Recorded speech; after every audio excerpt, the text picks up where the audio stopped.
আসসালামু আলাইকুম, শুভ নববর্ষ। আমন্ত্রণ বাংলাদেশের সংবাদ, আপনাদের সাথে আছি স্বপ্ন গুপ্তে। শুরুতেই জানিয়ে দিচ্ছি পায়োনিয়ার ইন্স্যুরেন্স সংবাদ শিরোনাম।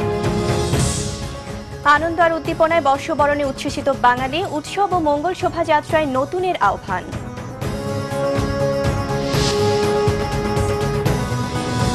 নববর্ষের দিনেও জমজমাট সিটি নির্বাচনের প্রচারণা, ভোট থেকে প্রার্থীরা মাঠে।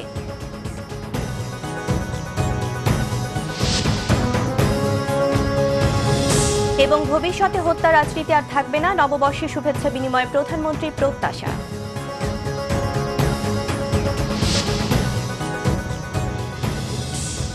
শুনছিলেন পায়োনিয়ার ইন্স্যুরেন্স সংবাদ শিরোনাম। ইফাদ টি টাইম, চায়ের সাথে সেরাটা। এবার বিস্তারিত। আজ পয়লা বৈশাখ, বাংলা বছর 1422-এর প্রথম দিন। পুরনো সব পেছনে ফেলে নতুনকে বরণ করে নিতে দেশ জুড়ে চলছে বর্ষবরণ উৎসব।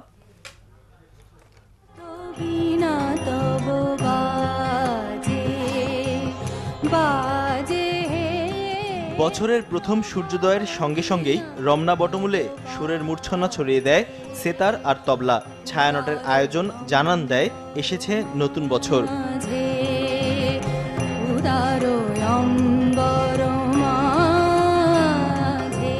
শান্তি, মানবতা আর মানুষের অধিকার শিরোনামের এই আয়োজনে গান, কবিতা সহ ছায়ানটের শিল্পীদের পরপর 31টি পরিবেশনা শ্রোতা দর্শককে মন্ত্রমুগ্ধ করে তোলে।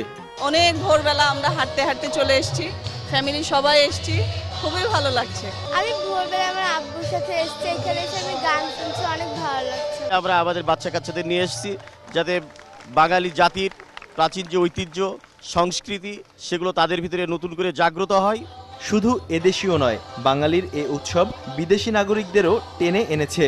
It's my first time in Bangladesh, so I think it will be start for me a new life in Bangladesh because it's a marvelous country where I work for. আমি সুদূর কলকাতা থেকে এসেছি আজকের এই মহতী অনুষ্ঠানটা দেখবার জন্য।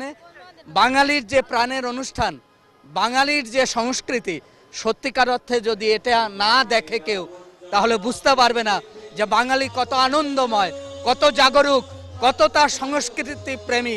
বাংলা এভাবেই বেঁচে থাক। অসাধারণ লাগছে, কারণ নববর্ষটাকে এইরকমভাবে একটা সেলিব্রেট করা, এটা মানে জীবনের প্রথম দেখছি। আর এত সুন্দর, সব থেকে বড় কথা প্রত্যেকে লাল পা সাদা শাড়ি, লাল পাঞ্জাবি, ওয়েল অর্গানাইজড, প্রত্যেকটা জিনিস একদম খুব সুন্দর হয়েছে।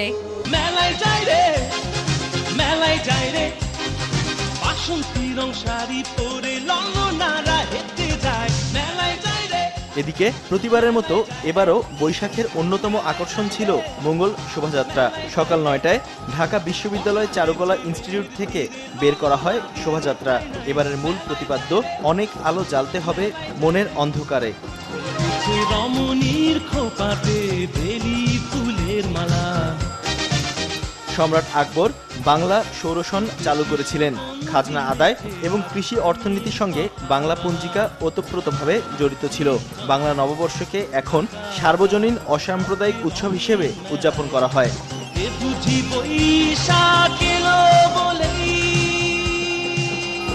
সময়ের সাথে সাথে বাঙালি সংস্কৃতিতে এসেছে নানা বিবর্তন, কিন্তু সেই সংস্কৃতির শেকড়ের সন্ধান পাওয়া যায় নববর্ষের এইসব আয়োজনের মধ্য দিয়ে। তাই নতুন প্রজন্মকে সেই সংস্কৃতি, সেই ইতিহাসের সাথে পরিচয় করে দিতে সর্বোপরি সুরে সুর মিলিয়ে সাম্য আর শান্তির গান গাইতে এখানে সমবেত হন সবাই। শিহাব হোসেন, বাংলা ভিশন, ঢাকা। এদিকে রাজধানীতে নববর্ষ উদযাপনের প্রাণকেন্দ্র ঢাকা বিশ্ববিদ্যালয়ের প্রতিটি এলাকা হাজারো রঙে রঙিন হয়ে উঠেছে নতুন বছরের রঙিন ছোঁয়ায়। নববর্ষ উদযাপনে হাজারো বাঙালির পাশাপাশি রয়েছে বিদেশিরাও। তাই তো নববর্ষ এখন আর বাঙালির উৎসবে সীমাবদ্ধ নেই, হয়েছে বিশ্বজনীন।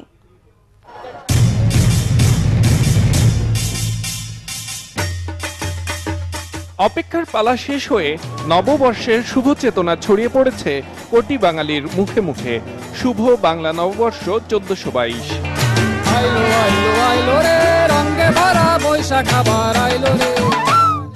শুভ নববর্ষ। বেস্তরি না বানাইলো